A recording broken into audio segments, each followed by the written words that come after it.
Hi everyone out there. ಇವತ್ತು reusable diaper ಅಥವಾ cloth diaper ಬಗ್ಗೆ ನಾನು ರಿವ್ಯೂ ಮಾಡ್ತಾ ಇದ್ದೀನಿ. ಈ ಕ್ಲಾತ್ ಡೈಪರ್ಸ್ನ ಹೇಗೆ ಯೂಸ್ ಮಾಡೋದು, ಎಷ್ಟು ಏಜ್ ಗ್ರೂಪ್ನ ಮಕ್ಳಿಗೆ ಹಾಕ್ಬೋದು, ಇದು ಲೀಕ್ ಪ್ರೂಫಾ, ವಾಟರ್ ಪ್ರೂಫಾ, ಇದ್ರ ಫಿಟ್ಟಿಂಗ್ ಎಲ್ಲ ಹೇಗಿರುತ್ತೆ, ಓವರ್ ನೈಟ್ ಪೀನ ಸೋಕ್ ಮಾಡುತ್ತಾ ಇಲ್ವಾ, ಇದನ್ನ ನ್ಯೂ ಬಾರ್ನ್ಗೂ ಹಾಕ್ಬೋದಾ ಇಲ್ವಾ, ಇದ್ರ ಫ್ಯಾಬ್ರಿಕ್ ಹೇಗಿರುತ್ತೆ, ಇದಕ್ಕೆಲ್ಲ ನಾನು ಇವತ್ತು ಆನ್ಸರ್ ಕೊಡ್ತಾ ಇದ್ದೀನಿ. ಇದು ನನ್ನ ಪರ್ಸ್ನಲ್ ರಿವ್ಯೂ ಆಗಿರುತ್ತೆ, ಯಾವುದೇ ರೀತಿ ನನಗೆ ಇದು ಪ್ರಮೋಷನಲ್ ಆ್ಯಡ್ ಆಗಿರೋದಿಲ್ಲ. ನಾನು ಈ ಕ್ಲಾತ್ ಡೈಪರ್ನ ನಾನು 3 ಮಂತ್ ಓಲ್ಡ್ ಬೇಬಿಗೆ ತರಿಸ್ಕೊಂಡಿದ್ದು. ಪ್ಯಾಕೇಜಿಂಗ್ ಅಂತೂ ತುಂಬಾ ಕ್ಯೂಟ್ ಆಗಿತ್ತು. ಈ ಕ್ಲಾತ್ ಡೈಪರ್ಸ್ನ ನ್ಯೂ ಬಾರ್ನ್ ಬೇಬೀಸ್ಗೂ ಸಹ ಯೂಸ್ ಮಾಡ್ಬೋದು. ನ್ಯೂ ಬಾರ್ನಿಂದ ಅಪ್ ಟು 3 ಇಯರ್ಸ್ ತನಕ ಯೂಸ್ ಮಾಡ್ಬೋದು. ಡಿಸ್ಪೋಸಿಬಲ್ ಡೈಪರ್ಸಲ್ಲಿ ಹಾರ್ಮ್ಫುಲ್ ಕೆಮಿಕಲ್ಸ್ ಯೂಸ್ ಮಾಡಿರ್ತಾರೆ, which is not good for babies. So ಈ ಕ್ಲಾತ್ ಡೈಪರ್ಸ್ ತುಂಬಾ ಬೆಸ್ಟ್ ಅಂತ ಹೇಳ್ಬೋದು. ನೀವು ನೋಡ್ತಾ ಇರ್ಬೋದು ಎಷ್ಟು ಕ್ಯೂಟ್ ಆಗಿರೋ ಪ್ರಿಂಟ್ಸ್ ಸಿಕ್ಕಿದೆ ನನಗೆ. So this is how it looks. ಇದು ಒಂದು ಕ್ಲಾತ್ ಡೈಪರ್ನ ಔಟರ್ ಶೆಲ್. ಇದು ನನ್ನ ತುಂಬಾ ಫೇವ್ರೆಟ್ ಪ್ರಿಂಟ್. ಇದು ನೋಡ್ತಾ ಇರ್ಬೋದು ಅಡ್ಜಸ್ಟಬಲ್ ಬಟನ್ಸ್ ಕೂಡ ಕೊಟ್ಟಿದ್ದಾರೆ. According to the baby size ನೀವು ಅದನ್ನು ಬಟನ್ಸ್ ಹಾಕೊಂಡು ಯೂಸ್ ಮಾಡ್ಬೋದು. ಬೇಬಿಗೆ ಎಲಾಸ್ಟಿಕ್ ಇರೋದ್ರಿಂದ ನಿಮಗೆ ಯಾವುದೇ ರೀತಿ ಪೀಸ್ ಕೂಡ ಲೀಕ್ ಆಗೋದಿಲ್ಲ. ಸೊ ಇದು ಬಂದು ಸೋಕರ್ ಪ್ಯಾಡ್. ಈ ಸೋಕರ್ ಪ್ಯಾಡ್ಗೆ ಕೂಡ 2 ಬಟನ್ಸ್ ಕೊಟ್ಟಿರ್ತಾರೆ. ಇದನ್ನು ನೀವು ಮೇಲಿರೋ ಔಟರ್ ಶೆಲ್ ಒಳಗಡೆ ಹಾಕಿ ಯೂಸ್ ಮಾಡಬೇಕು. ಈ ಶೀಟ್ಸ್ ಬಂದು ಸೋಕರ್ ಪ್ಯಾಡ್ ಮೇಲೆ ಹಾಕಿ ಯೂಸ್ ಮಾಡೋದು. ಇದೇನಕ್ಕೆ ಯೂಸ್ ಮಾಡ್ತಾರೆ ಅಂದರೆ ಬೇಬಿ ಏನಾದರೂ ಪೂಪ್ ಮಾಡಿದಾಗ ಈಸಿಯಾಗಿ ತೆಗೆದು ವಾಶ್ ಮಾಡಲಿಕ್ಕೆ ಹೆಲ್ಪ್ ಆಗುತ್ತೆ.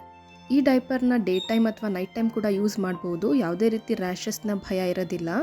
ನಾನು ಇದನ್ನು ನನ್ನ ಬೇಬಿಗೆ 4 to 5 hours ಆರಾಮಾಗಿ ಯೂಸ್ ಮಾಡ್ತೀನಿ. ಡೇ ಟೈಮ್ ಆಗಿದ್ದರೆ 4 hours ಆದಮೇಲೆ ಒಳಗಡೆ ಇರೋ ಸೋಕರ್ ಪ್ಯಾಡ್ನ ತೆಗೆದು ಮತ್ತೆ ಇನ್ನೊಂದು ಸೋಕರ್ ಪ್ಯಾಡ್ನ ಹಾಕಿ ಮತ್ತೆ ಇನ್ನೊಂದು 4 to 5 hours ಬಿಡ್ಬೋದು. ಮಕ್ಕಳಿಗೆ ಆರಾಮಾಗಿ ಆಟ ಆಡ್ಕೊಂಡಿರ್ತಾರೆ. ನೈಟ್ ಟೈಮ್ ನಿಮ್ಮ ಮಗು ಜಾಸ್ತಿ ಪೀ ಮಾಡುತ್ತೆ ಅಂದರೆ ಅದರೊಳಗಡೆ ಬೂಸ್ಟರ್ ಪ್ಯಾಡ್ನ ಆ್ಯಡ್ ಮಾಡಿ ಯೂಸ್ ಮಾಡ್ಬೋದು. ಇದನ್ನು ಮೆಷಿನ್ ವಾಶ್ ಅಥವಾ ಹ್ಯಾಂಡ್ ವಾಶ್ ಎರಡೂ ಮಾಡ್ಬೋದು. ಬ್ರಷ್ ಮಾಡೋ ಹಾಗಿಲ್ಲ. ಮೈಲ್ಡ್ ಡಿಟರ್ಜೆಂಟ್ಸ್ ಯೂಸ್ ಮಾಡ್ಕೊಂಡು ಮಾಡ್ಬೋದು. ನಾನಿಲ್ಲಿ ಡೆಮೋ ತೋರಿಸ್ತಾ ಇದ್ದೀನಿ ಯಾವ ರೀತಿ ಯೂಸ್ ಮಾಡೋದು ಅಂತ.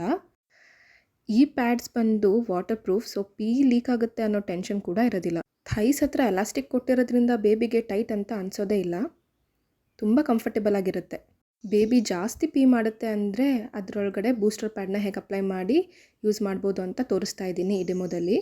ನಾನು ಇದನ್ನು ಮನೆಯಲ್ಲಿ ಯೂಸ್ ಮಾಡಲಿಕ್ಕೆ ರೆಕಮೆಂಡ್ ಮಾಡ್ತೀನಿ. ಏನಕ್ಕಪ್ಪ ಅಂದರೆ ಆಚೆ ಕಡೆ ಹೋಗುವಾಗ ನಾವೇನು ಡ್ರೆಸ್ ಹಾಕಿರ್ತೀವಿ ಬೇಬಿಗೆ, ಈ ಡೈಪರ್ನ ಅವರು ಮೇಕೌಟ್ ಮಾಡ್ಬೋದು ಅಂದರೆ ತುಂಬ ಹೆವಿ ಕಾಣಿಸುತ್ತೆ.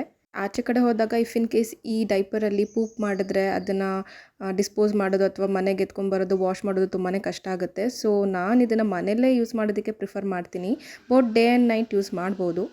ನಾನು ಈ ಡೈಪರ್ಸ್ನ ನನ್ನ 3 year old ಮಗಳಿಗೂ ಕೂಡ ಯೂಸ್ ಮಾಡ್ತಾ ಇದ್ದೀನಿ. ಅವಳಿಗೆ ಇದನ್ನು ನೈಟ್ ಟೈಮ್ ಮಾತ್ರ ಯೂಸ್ ಮಾಡ್ತಾ ಇದ್ದೀನಿ. Every day disposable diapers use ಮಾಡೋದು ಅಂದರೆ ಜಾಸ್ತಿ ಕಾಸ್ಟ್ ಆಗುತ್ತಲ್ವಾ.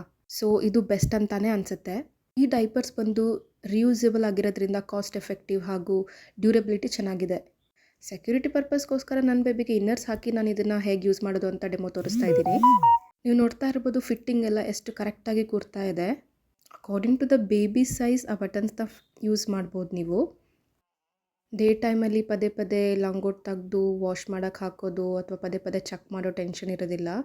3 to 4 hours ಆರಾಮಾಗಿ ಬೇಬಿಗೆ ಈ ಥರ ಹಾಕ್ಬಿಟ್ಟು ಬಿಡ್ಬೋದು. ಲಾಂಗ್ ಹಾರ್ಸ್ ಯೂಸ್ ಮಾಡ್ತೀನಿ ಅನ್ನೋರಿಗೆ ಅಟ್ಲೀಸ್ಟ್ ಮಧ್ಯ ಒಂದು 1/2 an hour diaper free time ಕೊಟ್ಟು ಯೂಸ್ ಮಾಡಿದ್ರೆ ಒಳ್ಳೆಯದು. ಅವ್ರಿಗೂ ಫ್ರೀ ಅನಿಸುತ್ತೆ.